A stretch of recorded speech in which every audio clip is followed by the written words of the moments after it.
మామూలుగా అయితే రకరకాల బొంబాయి రవ్వలు, గోధుమ రవ్వలు ఉపయోగించినప్పుడే ఉడకటానికి ఎక్కువ టైం పడుతుంది.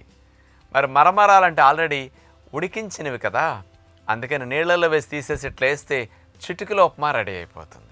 అందుకని ఈజీగా డైజెషన్ అవుతుంది, గ్యాస్ రాదు, పొట్టకు హాయిగా ఉంటుంది, నోటి కమ్మగా ఉంటుంది.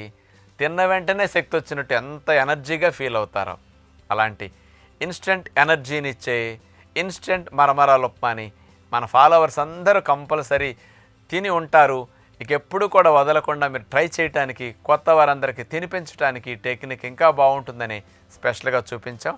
ట్రై చేయండి, ఎంజాయ్ చేయండి. నమస్కారం.